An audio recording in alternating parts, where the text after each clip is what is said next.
Hello, and welcome to the Week 3 Project Construction series of lectures and videos. Over the next 3 lectures, each one is going to be broken down into individual pieces of this project. We're going to be building a kind of clone of the Arkanoid game from many years ago. So the idea here is, if you're over in FSO, you'll see that there's day 7, 8, and 9, and each one of those lecture videos is also it's broken down into the individual pieces, but then there's also slides that kind of correspond with it. But if you go to the actual Week 3 project page, you'll notice that there's general instructions up here at the top that tells you about the individual video, the individual lectures, and those subsequent videos. But then it also provides a series of steps down through here. Step 1 is a sequence of instructions on getting the project up and running. 2 is the rubric, what we'll use to grade. 3 is it's the listing of all the different settings and kind of guidelines as far as how the project is constructed. And step 4, very similar to what we did with the Week 2 project, is just going through play testing, verifying that everything does indeed work, doing an export, creating a temporary project to import our stuff into, verify that everything does indeed work there, as error checking, making sure that our game is functioning as we expect it to. And then the final bit is zipping up that Unity package and submitting it to FSO for testing. So, or rather for grading on our side. So we're going to walk through all the different steps in order to build.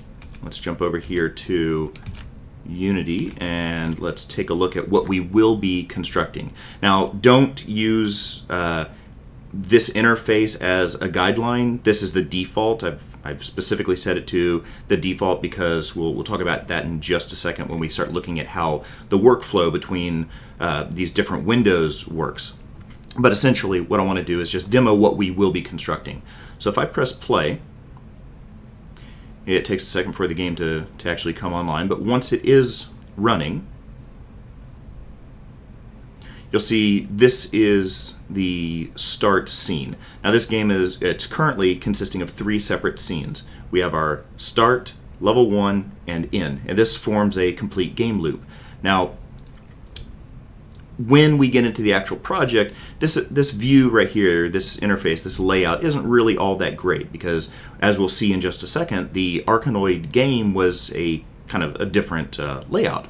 So in order to kind of see what that'll be like, again, kind of a demo here, is I'm going to go into, I'm going to enable maximize on play, and I'm also going to change the aspect ratio. I'm here inside the game view.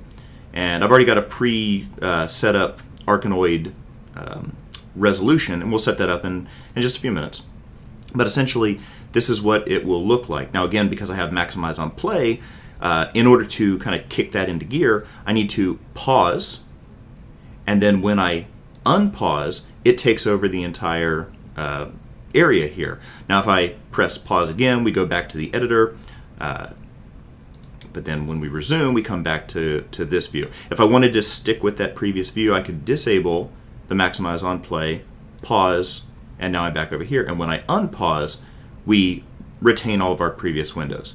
I'm going to enable that real quick, pause, unpause, and then, so this is what the game will be. If we press the quit button, we stop playing. If we play again and press play, this takes us into level 1. Now up here in the upper left corner, we have our score, and this will tally all the different bricks that we destroy. Each one of these bricks has a specific hit point value that when you hit it with the ball, down here, when you hit it with the ball, you'll get some points. If you destroy the brick, you'll get a different set of points. So we have control over those aspects, and you'll be able to control how many hits it takes to destroy any given brick. In the upper right corner, we have the total number of bricks that are counted up in the scene, and we'll write the systems to govern those 2 features. Now down here at the bottom, we have our paddle and we have our ball, and as you use the A or D or left arrow, right arrow keys on your keyboard, it'll move the paddle left and right, kind of lining up our shot. The thing is though, the ball actually has a random launch, so when we press the space bar, there's kind of a chance of whether or not it'll go straight into the brick or it'll bounce around the scene, giving us some kind of gameplay. So completely random there. Now the thing about this is we have two different kind of conditions to end the game. We win or we lose. If we destroy all the bricks, then we win. We move on to the next level, whatever that happens to be. If we allow the ball to go below the paddle and hit the floor, this is one of those the floor is lava kind of games, and we immediately lose, and we go to the end scene. So when I press the space bar, the ball is going to bounce around the scene, and if I let it hit the floor, we go to the end scene. You'll notice here that it says game over and you lose. Now it's also red. If we won, we would see you win, and it'll tell us our final score. If I press quit here, it shuts down the game and returns us back to the editor, just as you would probably expect. But if we start playing again, and we go back into our game, press play, now I'm in the level. If I now win or lose, and I press play again, it takes me back to the start scene where I can again press quit and it'll quit, or I can press play and I go right back into my level. The idea is if you have something like a difficulty or something like that, difficulty selection, going back to start allows you to pick that kind of stuff. Plus it also shows how buttons can kind of go to different spots based on what you tell them to. So in this case, if I press the space bar and I try to line up this shot, and boom, I got a final score of 2. I got 2 points. That brick had a 1 point for colliding with it, and it had another point for destroying it. And then, because there's only one brick in the scene, we destroyed it, we moved on to the next scene. Now in this case, there's only one level in our scene list, so when we won, we naturally went on to the end level. So pressing play again will take us back around to start. And if I press play now, what you'll notice is in the upper left corner, we have 2. So the score isn't being reset between sessions of this game. It's just accumulating. So this is essentially what we will be building. This is an Arkanoid clone.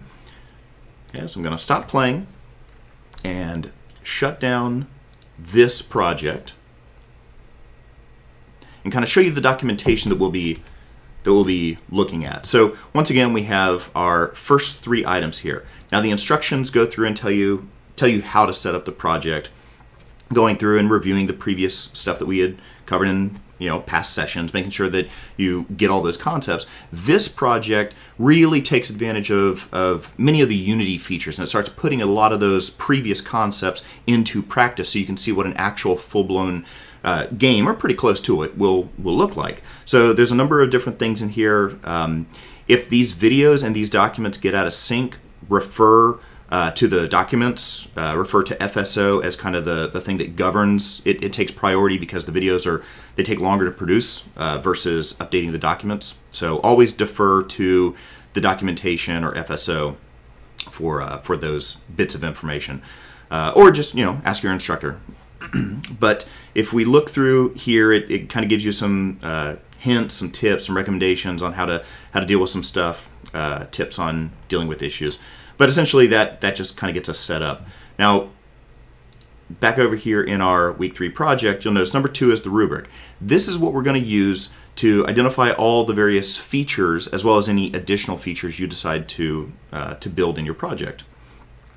So in this required tasks section, there are all these main items. Now we're going to walk through pretty much every one of these here in class, and it's basically on you to make sure that you're following along, you're writing the exact same code, the exact same case, in terms of uppercase, lowercase, spacing, all that stuff, and making sure that your code doesn't have any bugs. So a lot of this stuff comes down to just reproducing the exact same code, muscle memory, right? Building the experience of, well, if I typed in some kind of line of code and there was an error in it, well, look at my code and then look at your code and difference or diff between the two files. Look at the exact lines and try to spot those kinds of errors, because the more you see that kind of stuff, the better you'll be, the more comfortable you'll be at identifying those kinds of issues. Now here in the rubric we have the required tasks. The section right below that are basic game features. If you want to add extra levels, there are certain rules that apply for to this feature, so please double check these qualifiers as well. This entire document over here on the right hand side, and currently it's column G, we have notes and guidance.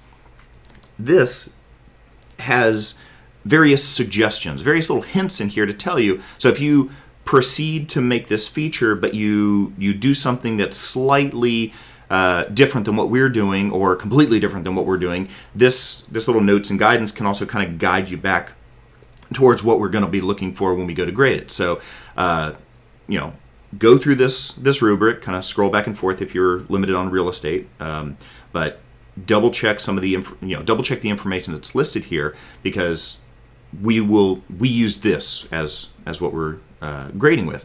So down here we have our basic features, and again we have some guidance over here on the right. The intermediate, when it comes to adding sound and music and that kind of stuff, there's a few notes over here, some resources that you can use, some code snippets from Unity, and some tutorials that are really good on getting you up and running with that kind of stuff if you want to try to integrate that into your project. And just as a little reminder, if you go downloading individual sounds, individual files, they're not usually huge, but if you go to the asset store and you pull a sound pack or something like that, those things are usually large, and you tend to only use like 1 or 2 sounds or music files or whatever. So the idea here is, number 5 is, if you're going to include sound like that, only include in the final version of the game the files you intend to use. All the rest of them, you can usually you can delete those things safely. There's no link to any other files when it comes to audio. So the idea is your upload to us in FSO should not be some ridiculously massive package/zip, because you've included several hundred audio files or whatever that are really large. So you can strip a lot of that kind of stuff away and make the upload even more thin. So then these 2 advanced features, you can try them if you want. They're not really they're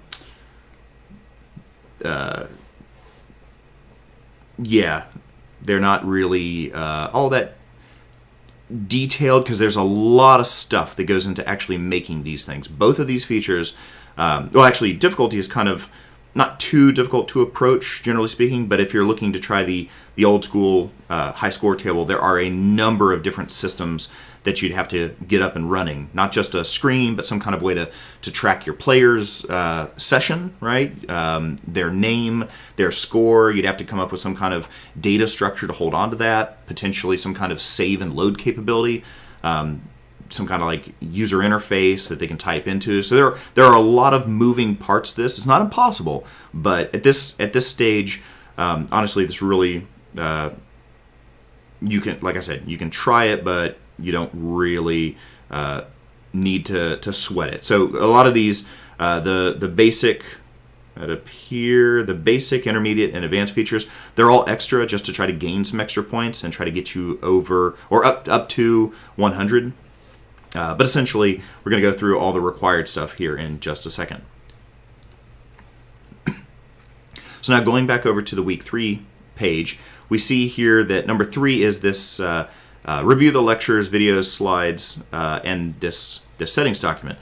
Now this settings document right here is what I'm going to be using as I construct the buttons, the interfaces, the levels that we're going to be working with to build up this game. Now this kind of is broken into 2 parts. There's the Unity scenes side where we're setting up all of our objects, and then there's another half which is all the code. So we're going to get all the UI and levels all set up first. That way we don't have to constantly jump back to them.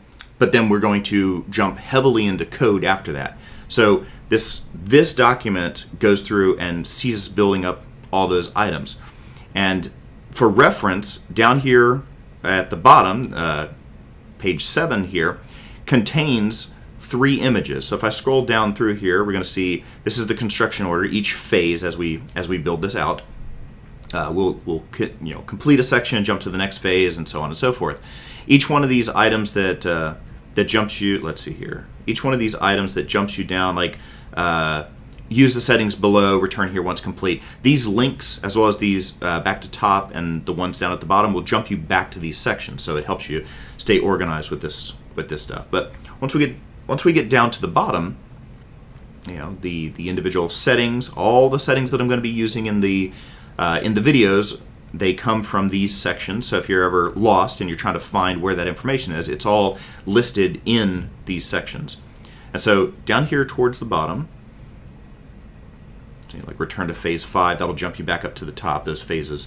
So down here towards the bottom, we also have this code section. And these 4 links, these are images. I'm not giving you the raw code that you can copy paste in. I'm giving you images of them, so hopefully you again are building up that muscle memory as you're building the individual files. But this project consists of a bunch of other scenes and assets and that kind of stuff, but primarily we have these 4 scripts, these 4 C# scripts. And if you click on those, they'll take you out to these images. Now over here, viewing it in Google, you can, or rather in Chrome, but off of Google Drive, you can zoom in if you're using your mouse wheel or your trackpad. But then also down here at the bottom, you have zoom out, reset the zoom, and then zoom in. And if you click and drag, you can move up and down through the document. But if you scroll in, you'll see we have basically all the code that we're going to be working with. So all your line numbers over here, and then keep in mind we're using, in this case I'm using tabs, you might be using spaces, they're essentially the same. 4 spaces equals a tab in this setup, but I also have the show white space turned on over in Visual Studio. So you're able to see that I am indeed indenting 1, and if we scroll down here, we're indenting 2 because I have 2 little blue arrows right there. But then also pay close attention to these vertical kind of gray dash marks. They're showing you the alignment of the curly bracket. So this whole block of code here, the scope that's defined by the opening and closing curlies, that dotted line lines them up. So this kind of stuff will help you stay aligned with what we're writing. So if you start writing some code and you're getting errors, like over here, if you have the kind of mini-map turned on over in Visual Studio, or if you're just seeing errors in Unity, double check that you're actually inside the code as expected. Watch every one of these lines, because again, with code, every single character matters. If you're off by a single semicolon or a parenthesis or a curly bracket or whatever, then it can cause your code to generate compile errors. So all the code we'll be going through here, this is the final form of all of the code. So there are actually things that as we continue developing the project from scratch, there are going to be some things in here that get created initially for testing purposes, but then get turned off. So as you're working through the video, if you're jumping over to this code, there might be something that exists here, but as we're working through the video, it might currently be commented out. So remember, this is these 4 screenshots represent the final product as we walk through this stuff. So we take a look at ball, we have all the stuff here, we have paddle, and then we have brick. All this code goes to drive the core functionality of all those different items that we see over in our project. Okay, so with that, I'm gonna stop this video and jump over to Unity and start constructing the next one. So I'll rejoin you in just a moment.